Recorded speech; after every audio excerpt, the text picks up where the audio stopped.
Alors, première photo. Donc il y a quelques années, tu avais participé au livre de Monsieur Barbieri, appelé Tahiti Tattoo, si je ne m'abuse, qui avait immortalisé le retour du tatouage maori dans les années 80. Tout à fait. Pourquoi ce livre à l'époque? Parce que Gianpaolo, donc Monsieur Barbieri, était venu ici pour faire le parfum Fidji avec Linde Evangelista qu'on avait fait aux Marquises sur du sable noir, et il avait vu des garçons avec des tatouages. Dans la rue à l'époque, c'était très rare de voir des jeunes gens avec des tatouages, et de là, Barbieri, il a dit: Alberto, est-ce que si je fais un livre, tu me donnes un coup de main pour le casting, et nanani, nanana. Et moi j'étais très content parce que Barbieri, il faut savoir que c'était le premier photographe qui a fait la première couverture du magazine Vogue. Avant c'était des dessins, les couvertures de Vogue. Et Barbieri, il avait fait la première couverture pour Yves Saint Laurent. Enfin, les vêtements c'était Saint Laurent et le photographe c'était Barbieri. Pourquoi on l'a jamais refait? Parce qu'il a quand même 30 ans ce livre, le tatouage a explosé depuis. Oui. Et pourquoi on refait les choses? Ça c'est la déformation polynésienne. C'est bien qu'on est précurseur dans une chose. Barbieri l'a fait, il a donné l'inspiration à tout ce qu'on voit actuellement, pas qu'en Polynésie mais ailleurs aussi, dans les textiles, dans beaucoup de choses. Donc il ne faut pas refaire quelque chose. Pas faux. Tu es aussi styliste, donc tu as récemment, tu nous en as parlé un petit peu dans le module 1, tu crées une nouvelle gamme donc, de savates pour Taishan Move. Comment? Pas de savate, de tongue. Flip-flap. C'est vous les Français que vous m'avez dit que la savate c'est péjoratif, c'est quelque chose que tu traînes. Or, le tongue ou flip-flop, c'est quelque chose de très élégant. D'accord. Alors, je recommence. Tu as récemment créé une nouvelle gamme de flip-flop pour Taishan Move. Comment tu es venu à travailler avec cette entreprise? C'est la propriétaire de la société qui s'appelle Luana, qui c'est quelqu'un de très intelligent, très moderne dans son esprit, qui m'a contacté déjà pourquoi? Ah oui, concours Marilyn il y a 3 ans, je crois, en 2007. Elle s'était manifestée pour sponsoriser malheureusement à la dernière minute le concours en 2007, en 2009 c'était un sponsor présent.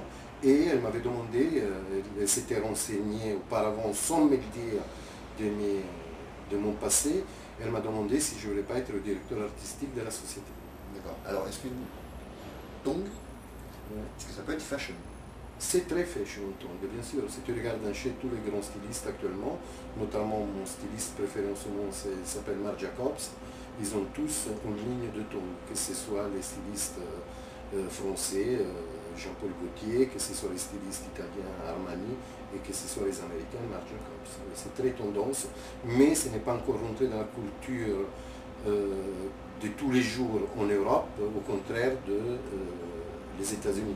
Par exemple à New York, j'étais le mois dernier, même en plein hiver, tu as les mamans qui accompagnent, on était dans le quartier branché pendant le Fashion Week, tu as toutes les bonnes femmes archi bien habillées, avec des pantalons et avec une jolie paire de tongs au pied. En Europe, beaucoup moins. Tu es le représentant de Marilyn Agency pour la Polynésie. Alors, est-ce que c'est difficile d'organiser un défilé pour une grande agence comme celle-ci en Polynésie? Quand c'est pris au sérieux, c'est très difficile, bien sûr, parce que nous, Marilyn me rend l'honneur de mes délégués en Polynésie et ailleurs, d'ailleurs, pas qu'en Polynésie. Et elle me laisse carte blanche. Il faut savoir que Marilyn, elle ne fait pas ce concours pour se faire de la publicité, au contraire de beaucoup d'autres agences qui font des concours parce qu'ils ont besoin de pub. Marilyn, c'est coté en bourse, à New York et à Paris. Donc elle le fait pour donner un coup de main au pays, et ça fait quelques années, parce que grâce à Marilyn, on reçoit beaucoup d'équipes de magazines de mode, notamment le Vanity Fair, pour te parler du dernier en liste. Et c'est très difficile. En général, je perds 7-8 kilos et je suis complètement stressé. Quand tu le fais sérieusement, c'est très difficile. Comme toute chose. Inaradi de Longeau, gagnant du concours Marilyn Agency il y a 2 ans, commence à percer un peu dans la mode. Complètement, elle a eu du mal au début, elle a bien commencé, après elle a eu un moment de down, et là apparemment depuis un mois, là elle était contactée pour une couverture dernièrement, donc oui ça va, elle fait 1m78, elle est revenue à ses 58 kg, tu vas sur mon Facebook, je crois qu'il y a des photos, elle a les jambes très minces, voilà, elle est très belle. De toute façon, elle a un visage relativement international et correspond aux critères d'une agence de mannequins, c'est-à-dire une très belle bouche, des jolis yeux clairs, parce que et très fine et très grande. C'est vraiment les critères, là, tout ce qu'il faut pour être un... On va voir, elle est assez jeune, elle a quoi, 19 ans là, on va voir, point de vue personnalité, malheureusement ou heureusement, dans une agence de mannequins, il y a beaucoup de mannequins derrière moi là, ce n'est pas seulement des critères de beauté, c'est aussi des critères de personnalité. De belles filles, tu sais, quand les Polynésiennes les arrivent à Paris, à Tahiti on lui dit t'es belle, t'es belle, t'es belle, on a tendance à trouver belle aussi des personnes pas forcément belles. Mais je pense que tout maman, de toute façon, son enfant, ça sera toujours le plus joli. Mais une fois arrivé à Paris ou à New York, on se rend compte que de belles filles, il y en a par milliers. Donc, ce que ça peut faire ressortir une fille, tahitienne ou pas tahitienne, c'est la personnalité.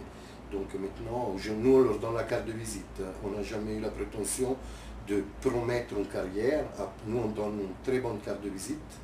Après, aux filles de jouer. Nous, là, on ne peut plus intervenir. Et de toute façon, au contraire de ce qu'ils font certaines personnes, on ne veut pas faire des assistés. C'est-à-dire que tu fais ton travail, tu regardes si tu es bon, normalement. C'est vrai qu'ici ce n'est pas toujours le cas, mais voilà, une fille est bonne, elle continue à travailler dans l'agence, elle n'est pas bonne, elle dégage. Tu travailles beaucoup pour l'international, comme Vanity Fair. Voilà, comme tu viens de faire une campagne, c'est une grosse partie de ton job aussi de travailler avec l'international? Oui, c'est une grosse, c'est une partie de mon job. J'ai mes points de repère à l'étranger, les gens, je ne me fais jamais de publicité, les gens en général me connaissent ailleurs. Donc il y a 2 ans, on avait fait Sharon Stone avec le Vanity Fair italien, et la semaine dernière, on a fait le Vanity Fair qui va sortir, je crois, la semaine prochaine en Italie. C'est plus de 2 millions de copies, avec un super top modèle qui s'appelle Lisa Olac, tu peux aller la chercher sur internet, une très très jolie fille, et on a fait le dernier Vanity Fair. Et j'étais tellement content, normalement c'était prévu un numéro de Vanity Fair, et finalement il y aura 3 numéros de Vanity Fair sur la Polynésie, qu'on a fait une semaine.